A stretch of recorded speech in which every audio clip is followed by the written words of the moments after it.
Halo semuanya, Assalamualaikum warahmatullahi wabarakatuh. Apa kabar? Semoga dalam keadaan sehat ya. Pada video kali ini kita akan membahas nih materi geografi kelas 11 semester 2. Dan pada video kali ini kita akan membahas nih mengenai mitigasi dan adaptasi kebencanaan. Untuk video ini saya membagi menjadi dua bagian, dan khusus video ini kita akan membahas nih mengenai pengertian dan langkah mitigasi bencana. Dan sebelum masuk ke pembahasan, apa sih tujuan dari pembelajaran kita? Diharapkan setelah kalian menyimak, menonton, maupun mempelajari video ini, kalian mampu nih menganalisis dampak bencana bagi kehidupan dan persebaran jenis bencana di Indonesia. Yang pertama, kita akan membahas mengenai apa saja sih dampak bencana terhadap kehidupan.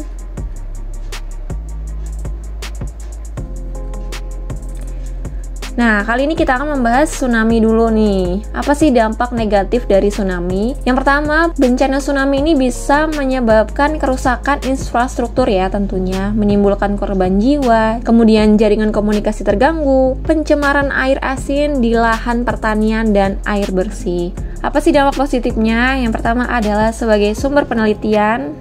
Nah, kemudian nih dampak dari gempa bumi. Untuk gempa bumi sendiri, dampak negatifnya adalah kerusakan infrastruktur, menimbulkan korban jiwa, jaringan komunikasi terganggu bahkan terputus, dan jika sumber gempa ini berasal dari laut dapat nih menimbulkan gelombang tsunami. Dan dampak positifnya adalah mineral dan batu mulia naik ke permukaan hingga mudah untuk ditambang. Dampak selanjutnya itu berasal dari bencana banjir. Dampak negatif yang pertama adalah rusaknya infrastruktur. Banjir tidak hanya membawa air, tetapi juga kadang membawa sampah, kotoran, dan limbah. Nah, kotoran, sampah, dan limbah ini akan menimbulkan penyakit. Dan dampak positifnya adalah tanah menjadi subur karena adanya proses sedimentasi. Untuk kekeringan sendiri nih, dampak negatif yang pertama adalah gagal panen, konflik penggunaan air, meningkatnya kematian ternak dan satwa liar, meningkatnya resiko kebakaran hutan atau lahan, hingga berkurangnya produktivitas hutan. Kemudian bencana tanah longsor nih.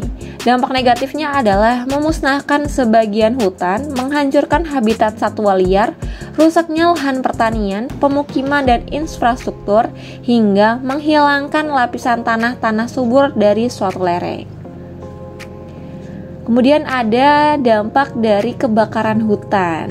Dampak negatif yang pertama adalah hilangnya ekosistem keanekaragaman hayati, pencemaran udara, mengganggu aktivitas penerbangan, menyebabkan penyakit infeksi saluran pernapasan atas atau ISPA.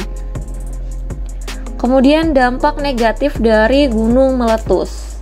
Yang pertama, rusaknya bangunan dan infrastruktur, menimbulkan korban jiwa, dapat mempengaruhi iklim bumi, hingga aliran lava dapat merusak segala sesuatu yang dilaluinya.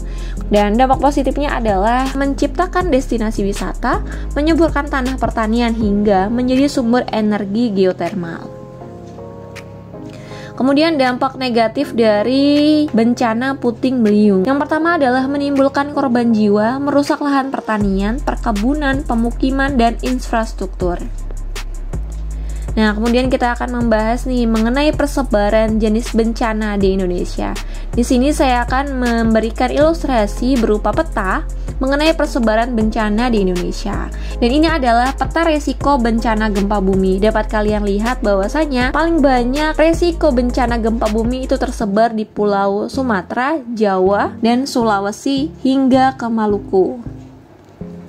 Kemudian ini adalah peta resiko bencana letusan gunung api. Mirip dengan bencana sebelumnya, itu terdapat di sepanjang Sumatera, Jawa, Sulawesi Utara, dan Maluku. Untuk Kalimantan sendiri tidak beresiko terjadinya bencana gunung api. Dan ini adalah resiko bencana tsunami. Untuk bencana tsunami ini juga tersebar di beberapa titik di bagian selatan Pulau Sumatera dan Pulau Jawa, Sulawesi, dan Maluku. Kemudian ini adalah peta resiko bencana banjir. Dapat kalian lihat bahwasanya untuk bencana banjir ini cukup sedikit merata itu berada di daerah Sumatera, itu berada di Riau, Jambi, Sumatera Selatan, dan Lampung. Kemudian di Pulau Jawa ada DKI Jakarta, Jawa Barat, Jawa Tengah, DIY, Jawa Timur, hingga ke Pulau Bali sebagian kecil. Kemudian untuk di daerah Kalimantan pun berpotensi, yaitu terdapat di Kalimantan Tengah, Kalimantan Selatan, dan sedikit berada di Kalimantan Barat. Begitupun di daerah Sulawesi, ini hanya sedikit, yaitu berada di ujung selatan Pulau Sulawesi Selatan, Gorontalo, Sulawesi Utara, dan Sulawesi Barat. Itu hanya beberapa titik yang mengalami atau yang memiliki resiko yang cukup tinggi. Dan ini adalah peta resiko bencana tanah longsor.